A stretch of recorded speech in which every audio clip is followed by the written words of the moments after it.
Halo, selamat sore dan menuju malam teman-teman. DKV 2. Kali ini kesempatan kali ini merupakan kesempatan pertemuan pertama. Jadi pertemuan pertama terkait dengan mata kuliah pokok disebut sebagai Desain Komunikasi Visual 2. Kenapa disebut sebagai mata kuliah pokok? Karena DKV 2 ini akan terintegrasi dari DKV 1, DKV 2, dan DKV 3, dan nanti di semester 6 itu akan ada proyek dan seminar yang mana itu semua terintegrasi. Jadi teman-teman yang sore, meskipun kalian kerja gitu kan, pastikan kalian lulus pada mata kuliah pokok supaya sesuai dengan konstruksi dari prodi. Kenapa? Karena di mata kuliah pokok apabila kalian tidak lulus atau bernilai D, maka akan diminta untuk mengulang. Dan mengulang mata kuliah DKV 2 itu hanya pada semester genap, tidak bisa semester ganjil. Kayaknya semua gitu ya. Yang genap digenap, yang ganjil diganjil. Mata kuliah ini memiliki rencana pembelajaran semester dengan kode KK46G429. Rumpun mata kuliahnya adalah desain dengan bobot 2 SKS, 3 SKS harusnya. 3 SKS atau 150 menit. Artinya 150 menit pembelajaran, 150 menit tugas, dan 150 menit diskusi. Jadi 3 SKS itu full. Berat dong. Ya, namanya kuliah nggak ada yang nggak berat gitu. Nah, capaian pembelajaran yang ingin dicapai sesuai dengan CPL dari Prodi, capaian pembelajaran lulusan dari Prodi itu ini dari CPL 1 sampai CPL 5. Kemudian dari dari CPL ini diturunkan menjadi CPMK atau capaian pembelajaran mata kuliah di mana kalian diharapkan mampu merancang identitas visual brand yang sesuai dengan kreatif brief maupun eksplorasi visual setelah implementasinya di berbagai media secara konsisten dan mampu merancang manual corporate identity atau MCI. Kalau dalam bahasa nanti setelah UTS disebutkan sebagai grafik standar manual. Apa itu grafik standar manual? Merupakan satu buku panduan brand yang diciptakan untuk menjaga konsistensi dari sebuah brand atau jenama bahasa Indonesianya. Nah, dari CPMK ini kemudian dijabarkan lagi lebih lebih jauh menjadi CPMK, sub CPMK, yaitu menjelaskan logo. Jadi ini materi yang akan dijabarkan, yang menjelaskan logo, pengertian fungsi tipe logo, eksplorasi bentuk objek, mengeksplorasi bentuk dan susunan menjadi logotype, logogram, merancang logo sesuai dengan tahapan mendesain logo. Jadi kalian akan mempelajari bagaimana step by step mendesain logo, redesign logo, terutama berbasis pada permasalahan. Jadi di DKV 2 ini kalian akan diminta untuk mengangkat satu atau dua UMKM sebagai objek kajian atau objek untuk studi kasus untuk pembuatan logo. Kemudian merancang identitas visual utama untuk suatu brand dan implementasinya. Nah, itu yang akan menjadi sebuah panduan brand yang digunakan. Secara deskripsi, mata kuliah DKV 2 membahas tentang identitas visual brand. Jadi ini yang akan dipelajari, creative brief, konsep desain logo, redesign logo, eksplorasi visual, dan mendesain logogram dan logotype, implementasi identitas visual suatu brand pada berbagai media, sampai dengan merancang panduan brand. Bahan materinya itu dari 1 sampai 7, kalian bisa lihat di sini. Dari identitas visual, visual branding, pengertian, logogram, logotype, workflow, mendesain logo dan creative brief, dan desain logo. Pustaka atau referensi yang bisa kalian cari adalah logo design workbook dari Adam ataupun Designing Brand Identity, Essential Guide for World Branding Team. Ini merupakan cerita. Yang kedua ini Alina Wheeler ini merupakan pencerita tentang bagaimana sebuah logo itu dibentuk. Pendukungnya ada strategi membangun merek berbasis keyakinannya Sadat, kemudian desain elemen graphic style manual, ini dari Samara, dan logo design love, a guide to create iconic and brand identity dari Array. Nah, dosennya ada Pak Mail, Bu Vika, Bu Dina, Pak Anto, saya, dan Bu Dika. Mata kuliah yang disyaratkan adalah mata kuliah desain visual dasar pada materi genap. Nah, dijabarkan dari CPMK tadi, definisi mata kuliah dan lain sebagainya, kalian akan pelajari yang pertama di minggu pertama adalah identitas visual brand. Atau bagaimana identitas visual brand itu dibentuk. Dasarnya apa sih? Sejarahnya gimana sih? Gitu. Kemudian di pertemuan kedua masih melanjutkan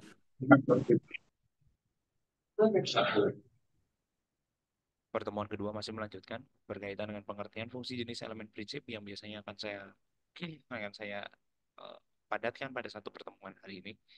Kemudian di logogram, kemudian setelah logogram ada logo type, ajar di situ, kemudian workflow mendesain logo dan creative brief.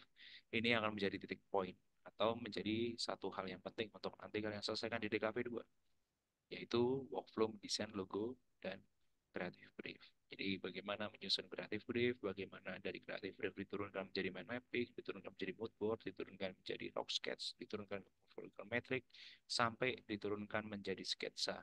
Setelah sketsa, kalian akan diminta untuk tracing, kemudian alternatif logo, membuat logo, dan membuat identitasnya. Nah, dari situlah kemudian sampai UTS, itu rencana kemarin ketika rapat adalah membuat satu studi kasus UMKM yang memiliki syarat-syarat tertentu. Pada syaratnya nanti akan saya share ketika pertemuan 3 atau 4. Untuk pertemuan 1-2 kita hanya mengenal tentang logo dan berkonstruksi dengan logo tersebut. Nah, setelah UTS akan ada proyek besar, big proyek yang berbasis pada kelompok 3 sampai 4 orang. Kalau biasanya di kelas saya maksimal 4 orang atau 3 orang ya, saya lupa. 3 kayaknya. Karena kalau 4 terlalu banyak menurut saya. Itu mulai dari mendesain brand visual identity, implementasi identitas visual, brand pada berbagai media. Dan ini akan dikerjakan panjang ya, sampai ke pertemuan ke-16 atau UASnya. Jadi UAS dari DKV 2, kalau di UTS itu menggunakan UMKM untuk membuat logo, sedangkan UASnya itu akan membuat brand identity atau manual corporate identity atau graphic standar manual atau dalam bahasa di luar negeri itu disebut sebagai visual communication. Contoh-contoh akan diberikan, kemudian pembelajaran akan berkutat pada praktek, mau nggak mau siapkan pensil sesuai yang sudah saya tulis di deskripsi grup. Teman-teman bisa lihat what the exactly atau apa sih yang sebenarnya dibutuhkan untuk nanti di LKP 2. Nah, begitu teman-teman untuk RPS dalam satu semester ini. Kira-kira ada yang mau ditanyakan kah? Kita kembali lagi untuk ke pertemuan pertama di hari ini, di tanggal 6 Maret 2024. Jadi selama 16 kali pertemuan ke depan, kita akan membahas berkaitan dengan identitas, logo, dan praktek untuk pembuatan logo. Kita mulai dulu tentang apa sih sebenarnya desain komunikasi visual gitu. Pada mata kuliah pengantar desain komunikasi visual, teman-teman juga sudah mendapatkan definisi dari apa desain komunikasi visual.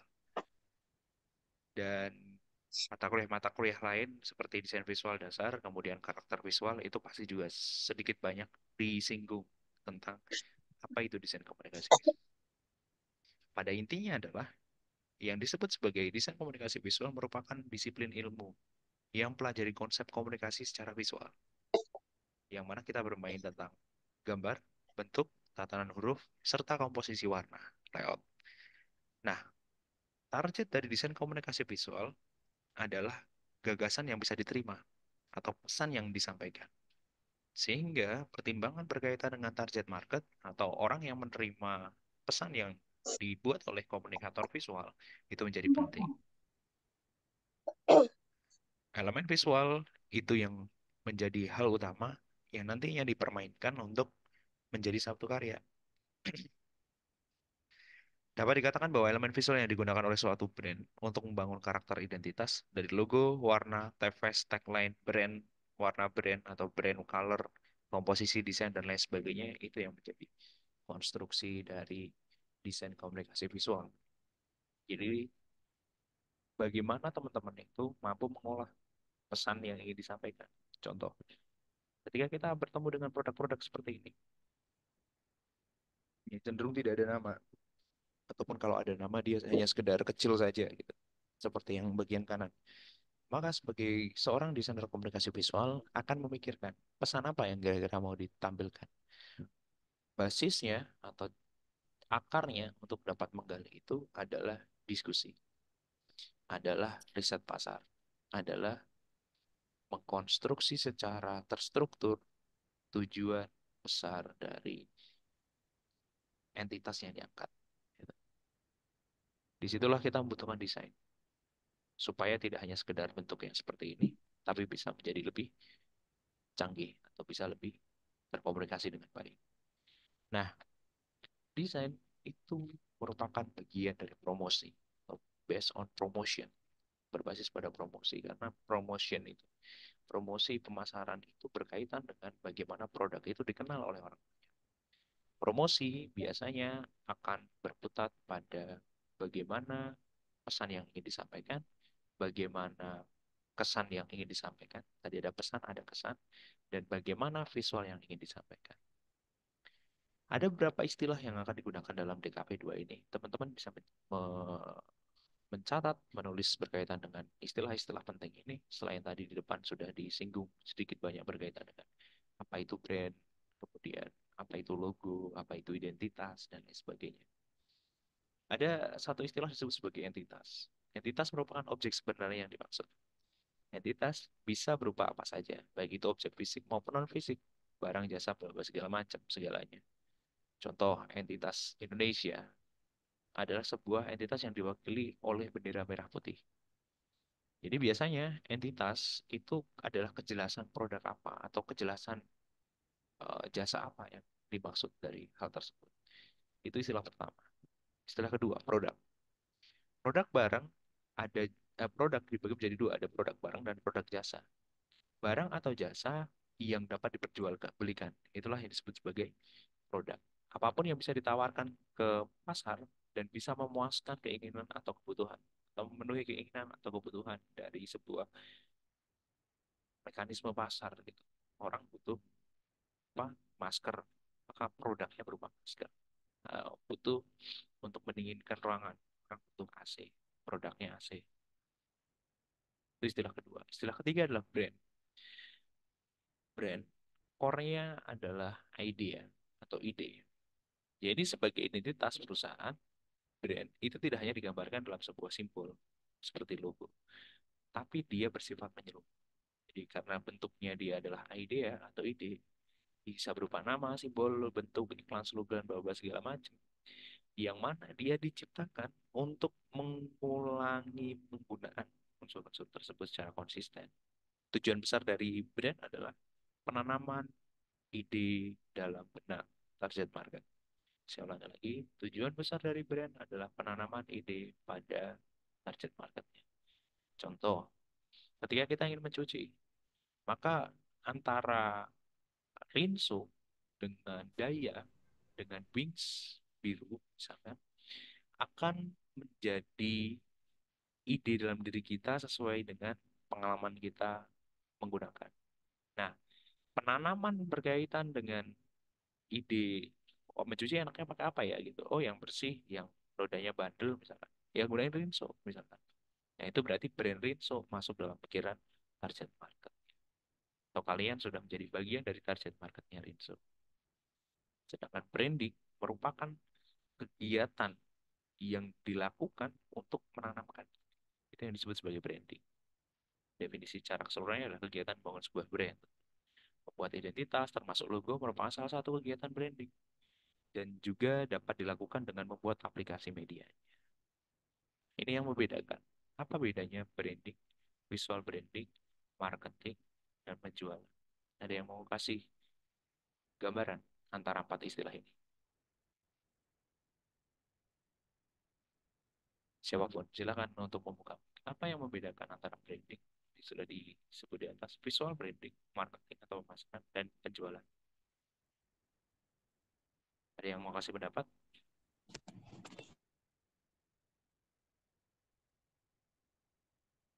Ayo, saya tahu kalian sibuk, tapi ayolah. Apa yang membedakan keempat istilah ini?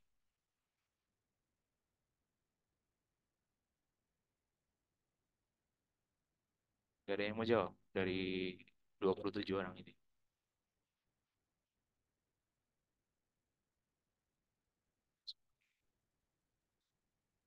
Ayo, siapa? Anak kelas malam tuh biasanya lebih aktif daripada anak kelas siang biasanya. Tapi kayaknya ini beda deh.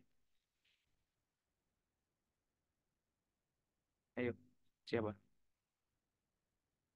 Nggak perlu ditujukan, udah gede. Nggak ada,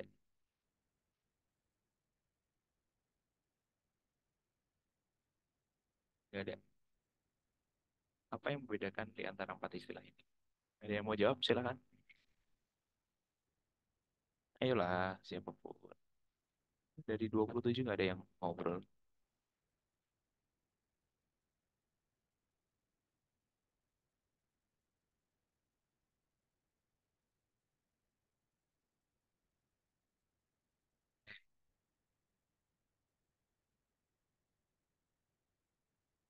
Ayo, ada yang mau ngobrol berkaitan dengan apa bedanya branding, visual marketing, dan penjualan? Apa bedanya?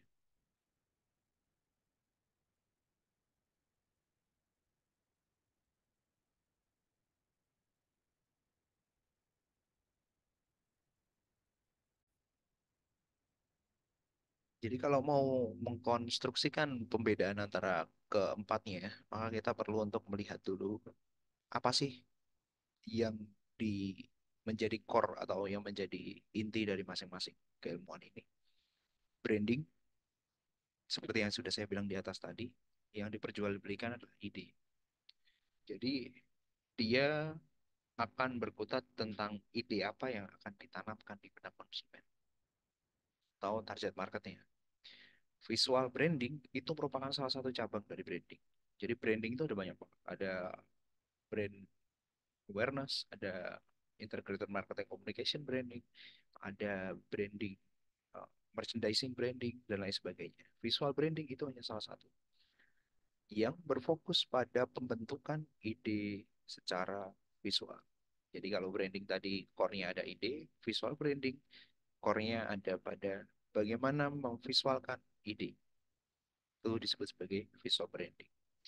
Sedangkan pemasaran itu lebih luas dibandingkan branding maupun visual branding. Karena marketing atau pemasaran secara definitif dari Kotler adalah pengenalan produk dari pemilik produk atau dari produsen ke konsumen. Definisi dari Kotler seperti itu untuk marketing. Artinya marketing lebih luas. Jadi branding itu ada di bawah marketing dan visual branding ada di bawah dari branding. Sedangkan penjualan, penjualan ini core-nya ada produk yang dijual atau berapa closing produk atau berapa produk yang terjual. Itu efek dari marketing itu, efek dari pemasaran merupakan terjadi penjualan. Nah, di penjualan inilah yang kemudian menjadi satu titik yang disebut sebagai closing. Jadi kalau dalam bahasa sales kan, kalau sudah closing kan berarti sudah menerima untung gitu. Karena dia berhasil melakukan penjualan. Kita ngelihatnya gitu, cara cara melihat core-core-nya. Jadi kalau kadang ada lowongan marketing ya, berarti dia memasarkan produk. Kalau tupoksinya atau job desk-nya itu di luar dari memasarkan produk, misalkan harus mengurusi pajak, mengurusi keuangan, mengurusi bla bla segala macam, berarti dia tidak marketing yang dibutuhkan. Visual branding pun juga sama. Orang yang berkutat pada visual branding itu akan berkutat pada bagaimana ide dari branding itu divisualkan. Biasanya dia akan berkutat juga atau dia akan memiliki tanggung jawab untuk membangun brandingnya seperti apa. Dan itu yang biasanya menjadi masalah. Karena seharusnya tupoksi dia tidak seperti itu. Gitu. Nah, penjualan juga jelas. Nah, kira-kira itu menyimpulkan dari Rico dan Yuda tadi. Jadi, di mana sebenarnya letak brand? Brand itu ada pada satu lingkaran tersendiri yang akan berkontribusi atau beririsan dengan konsumer dan dia akan berurusan dengan strategi. Tujuan besar dari brand itu adalah membangun loyalty, loyalitas. Karena ketika ide ditanam, ketika ide ditanam dalam benak konsumen, maka dia akan menjadi loyal. Oh, seperti tadi ngobrolin tentang Rinso, ya berarti kalau nyuci pakai Rinso aja. Atau ngobrolin tentang motor, ya udah Honda aja yang paling mantap, yang paling aman, dan sebagainya. This called loyalty atau itu disebut sebagai loyalitas. Tujuannya untuk itu, tujuan dari brand. Berbeda dengan tujuan dari marketing. Tujuan dari marketing adalah menyebarkan sebanyak mungkin. Tujuan dari penjualan adalah closing. Maka tujuan dari brand itu untuk membangun loyalitas. Nah, visual branding merupakan bagian dari branding yang dia mencakup logo, warna, huruf, elemen visual, gaya layout, dan lain sebagainya. Di mana visual branding tujuan besarnya adalah untuk mendiferensiasikan atau membedakan produk stand out gitu. Jadi kayak bargaining posisinya mau apa sih? Gitu. Maka ada strategi bagaimana visual branding itu dilakukan. Pertama adalah diferensiasi, yang kedua adalah collaboration atau kolaborasi, ketiga innovation, evaluation, dan brand management. Di mana strategi visual branding ini memiliki perbedaan-perbedaan signifikan untuk dikonstruksikan. Gini deh, gampangnya gini. Tujuan visual branding itu ada banyak.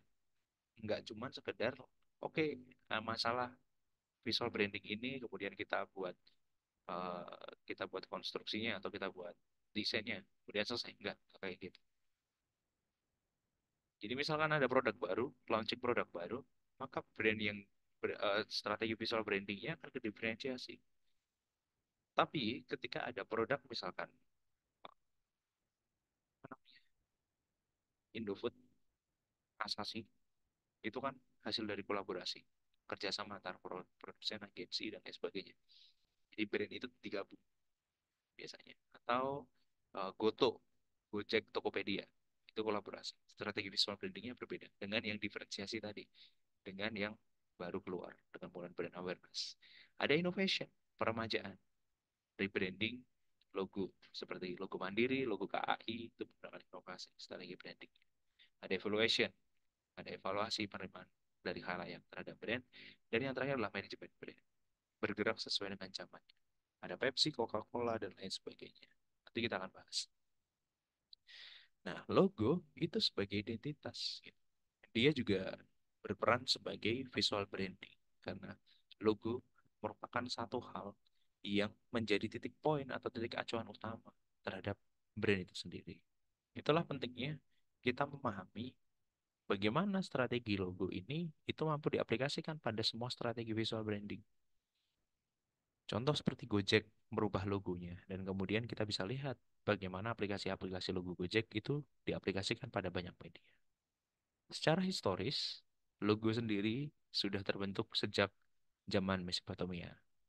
Jadi di Mesir itu menggunakan cap sebagai kepemilikan. Dulu juga tidak ada namanya istilahnya, oh ini logo, ini branding dan lain sebagainya. Baru kemudian di abad baru, jadi di abad 18 19 itu logo baru dikatakan sebagai.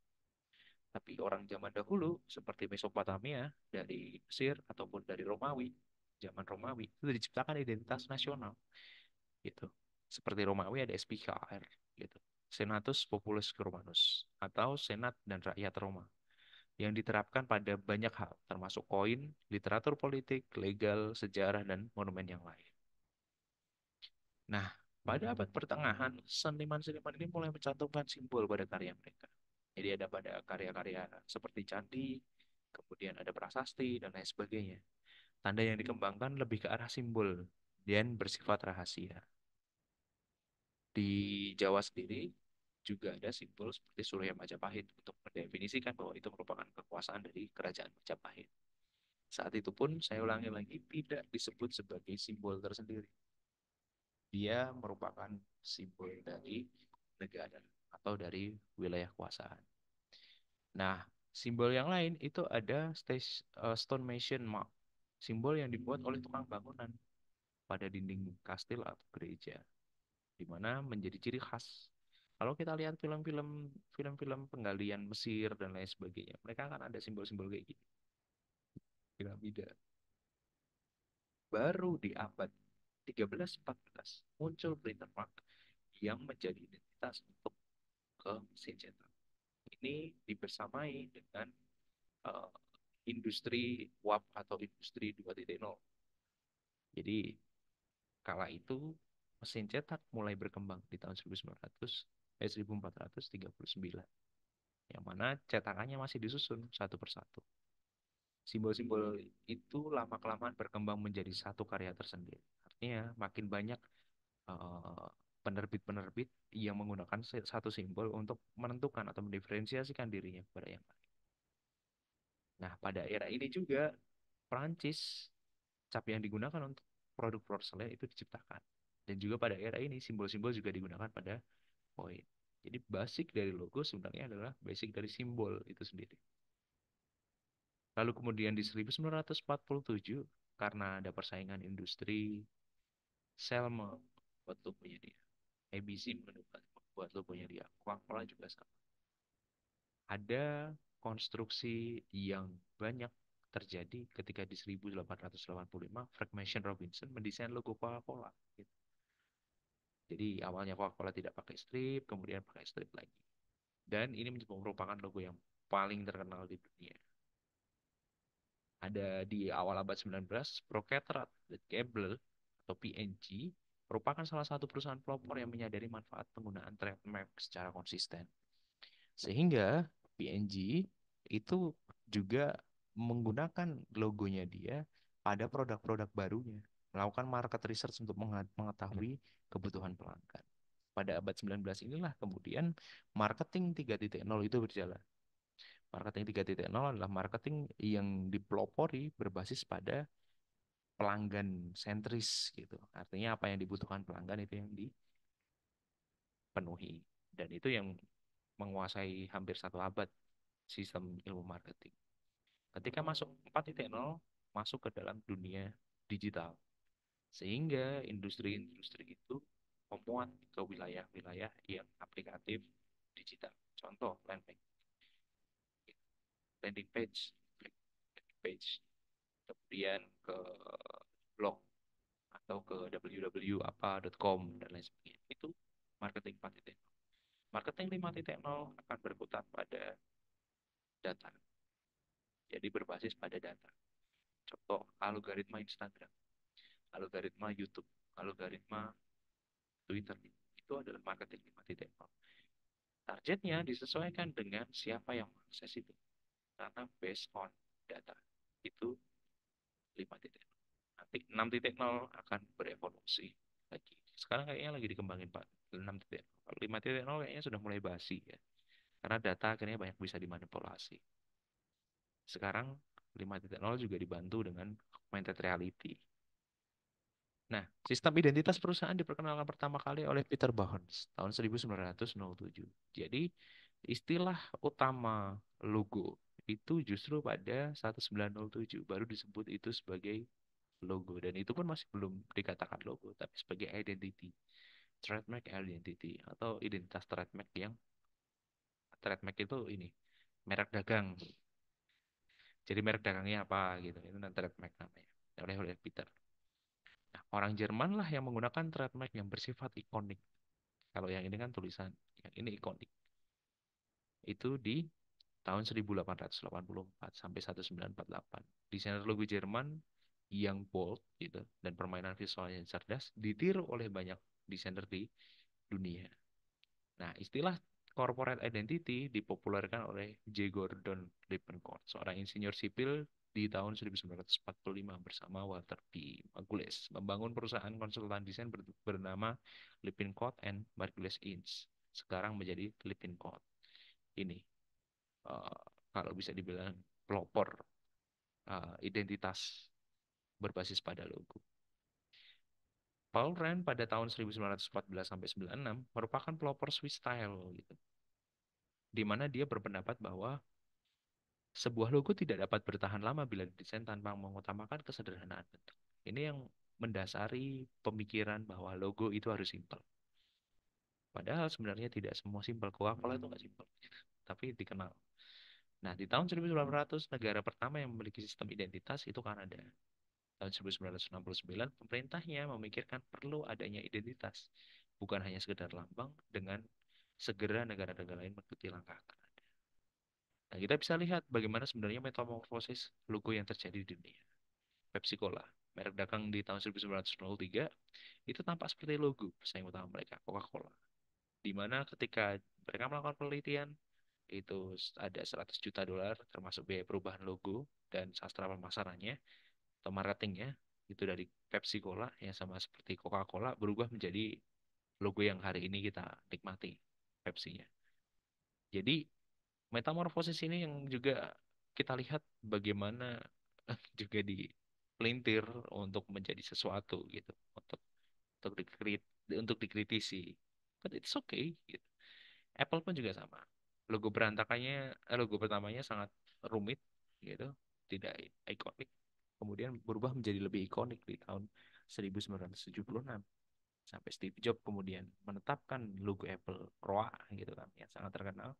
Mungkin beberapa device kalian juga memiliki itu.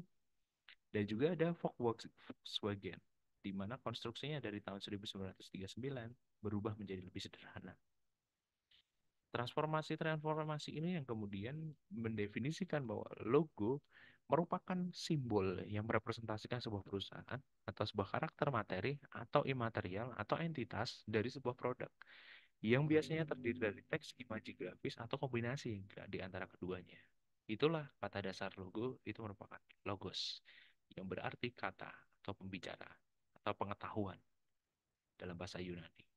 Nah, logo merupakan bagian dari merek atau brand yang biasa dikenal dan tidak terucap walau misal rancangan simbol atau warna huruf yang berbeda dari yang contoh kelinci Playboy dan singa Metro Golden West Player Philip Kotler gitu. Di mana konstruksi logo ini ternyata tidak menjadi sentral utama, tapi justru merek itu dimediakan melalui logo. Contoh di Playboy dan Metro Golden Mayer. Sedangkan signature merupakan bahasa Latin dari signer. Selain berarti tanda tangan, signature secara umum berarti karakter identitas. Secara sederhana adalah persamaan untuk logo. Jadi biasanya signature itu lebih ke tanda tangan signature. Namun signature tidak terbatas pada bersifat visual, tapi juga ada audio, suara, musik yang juga disebut sebagai signature. Ada word mark atau logotype, merupakan logo-logo yang berisi tulisan saja. Sedangkan mark atau piktogram atau logogram merupakan pengertian yang luas yang hari ini dikenal secara umum bukan hanya sekedar bentuk lambang, tapi elemen gambar pada logo sebagai mark atau sebagai penanda. Kemungkinan istilah merek dalam bahasa Indonesia berasal dari kata ini, gitu. Bukan merek, tapi bukan mark, tapi merek kan. Indonesia kan sukanya gitu. Nah, sedangkan trademark adalah merek dagang yang digunakan untuk menunjukkan kepemilikan sebuah produk yang diproduksi oleh perusahaan. Trademark. Biasanya simbolnya di huruf R, R melingkar, trademark. Nah, merek dan merek dagang merupakan eh, kalau hanya sekedar merek itu biasanya belum didaftarkan secara resmi, tapi kalau di Indonesia melalui Dirjen Hak Kekayaan Intelektual, merek digunakan pada barang yang diperdagangkan oleh seseorang atau beberapa orang secara bersama-sama atau badan hukum untuk membedakan dengan barang-barang jenis yang lain. Sedangkan logo merupakan elemen penting yaitu corporate design sehingga dapat memformulasikan identitas visual dari sebuah entitas atau institusi yang diwakilinya. Nah, dalam Porsche sendiri, kalau menggunakan teori semiotika atau teori pembacaan terhadap tanda, maka kita akan mempelajari tentang tiga, tentang tiga istilah, yaitu ikon, simbol, dan indeks. Icon itu membagi logo menjadi bentuk-bentuk yang icon. Icon itu yang bentuknya menyerupai bentuk-bentuk yang ada di dalam. Sedangkan simbol merupakan bentuk reference dari sesuatu. Simbol misalkan simbol laki-laki itu berarti dia berdiri dengan celana panjang, simbol perempuan dengan simbol. Sedangkan indeks adalah reference berbasis pada makna-makna dan disebut dengan indeks. Nah, pas membagi bentuk visual itu menjadi tiga. Ada ikon, ada simbol, ada indeks. Teman-teman bisa membaca lebih jauh lagi berkaitan dengan apa sih yang diobrolin oleh Pors. Dan itulah yang akan mempengaruhi cara berpikir kita sebagai seorang desainer. Apakah logo tersebut sebenarnya masuk ke dalam ikon yang merupakan yang mendefinisikan dirinya sebagai sesuatu yang dilaksanakan fungsi sebagai penanda serupa dengan bentuk objeknya. Misal ada gelas di depan kalian atau ada HP di depan kalian itu bisa menjadi ikon. atau dia sebagai simbol, sesuatu yang melaksanakan fungsi sebagai penanda oleh kaidah secara konvensi dan telah lazim digunakan oleh masyarakat. Simbol lampu merah, simbol lampu hijau, dan lain sebagainya. Ataukah dia di antara keduanya itu dikombinasikan. Nah, simbol dalam konsep semiotika berarti sebuah tanda yang tidak memiliki hubungan langsung dengan apa yang diwakilinya. Secara filosofis, hal ini yang mendasari elemen komunikasi abstrak yang sengaja diciptakan untuk merepresentasikan benda, kelompok, ide gagasan tertentu yang biasanya diwujudkan dalam bentuk grafis. Contoh, simbol Apple, logo Apple, gitu. Di mana simbol Apple itu ya bentuknya apel, tapi apakah dia merepresentasikan apel yang lazimnya orang mengatakan? Tidak. Dia lebih ke wilayah yang representatif. Logo dan simbol bisa berupa seperti ini. Jadi ada simbol Garuda Indonesia, ada simbol peace, ada simbol keagamaan, ada simbol yin dan yang. Sedangkan logo dan icon menurut Peirce adalah hubungan antara tanda dan fungsinya yang memiliki acuan sifat. Contoh, Shell, KFC, Red Hat, Nestle, dan lain sebagainya. Elemen dari logo, tadi sudah disebutkan bahwa ada logo type dan logo gram. Logo type itu berbasis pada kata, tulisan, angka, dan inisial. Sedangkan logogram berbasis pada gambar. Ini logo type, ini logogram. Ini logo kombinasi. Ada juga istilah less is more. Logo yang baik itu harus mudah dimengerti. Mengkomunikasikan citra atau entitas memiliki jangkauan yang panjang atau tahan lama, resistensinya bisa, dia bisa direproduksi ke dalam berbagai jenis media. Sebaiknya hanya mengandung maksimal 3 warna. Ini yang biasanya anak-anak DKV pertama kali belajar tentang logo itu semua dicampur jadi satu. Yang paling penting juga adalah menarik secara visual. Gitu. Begitulah kira-kira untuk end of lesson one atau pembelajaran pertama ini. Sampai sini ada yang mau ditanyakan dahulu? Oke, kalau memang sudah tidak ada pertanyaan, kita ke tugas. Tugas memahami konsep logo di DKV 2. Tugas pertama kalian, carilah minimal 9 logo yang berbeda dari brand-brand besar. 3 logo berbasis gambar atau logogram. 3 logo berbasis tag atau logo type. Dan 3 yang lain kombinasi antara teks dan gambar. Yang menurut kalian memiliki bentuk yang unik. Kemudian dikumpulkan dan disusun secara apik agar menjadi kumpulan logo yang menarik untuk referensi. Setelah itu cetaklah hasil kumpulan tersebut, kemudian tebaklah sketsa atau manual dari logo tersebut. Dan mood board seperti apa kira-kira bentuk dan dalam masing-masing logo tersebut. Tambahkan jenis tipe logo dan penjelasan. Kita kumpulkan minggu depan waktu offline. Sebagai gambaran, saya akan berikan satu contoh. Bisa berikan gambaran gimana sih sebenarnya bentuk atau yang dimaksud dengan tugas ini. Maka kita akan masuk ke yang lain. Salah satu mahasiswa yang saya masih ajak kerja sama sampai hari ini. Tugasnya. Nah, bentuknya seperti ini. Ada thumbnail logo DKV 2.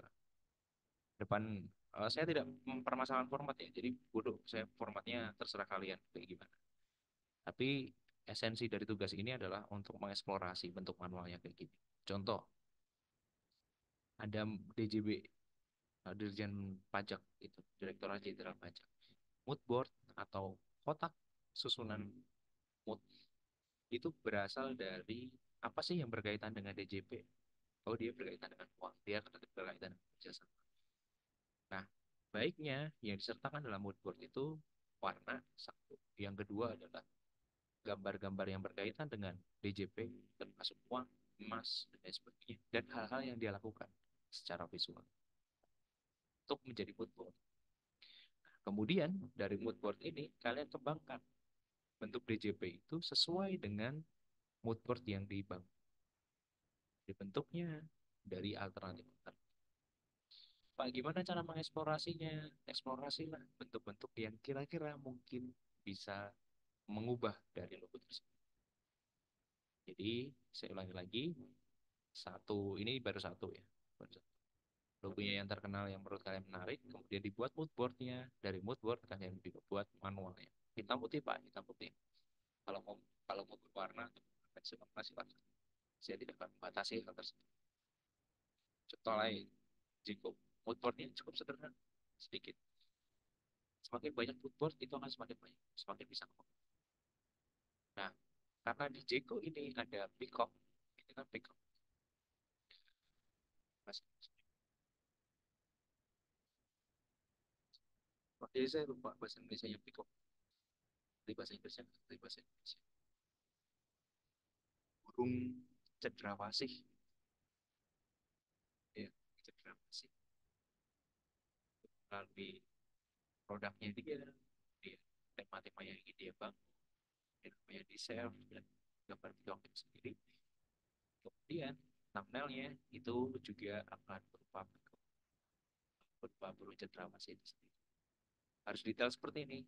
Iya, ada berapa? Ada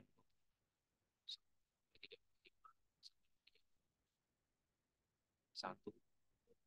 Kita ada berapa? Ada 9. Silakan dibuat sebanyak mungkin, dibuat sebanyak. Hal ini digunakan untuk melatih kami lihat kemungkinan tidak dari tersebut. Pastikan mood board itu sesuai dengan hasil tampilnya. Jadi saran saya, tarik dulu gambar-gambar yang ada di Google menjadi file seperti ini, baru dibuat manual. Jadi ini dibuat dulu, baru yang bagian ini dibuat, baru tampilnya. Ini yang disebut sebagai thumbnail sketch. Well, sampai sini ada yang mau ditanyakan?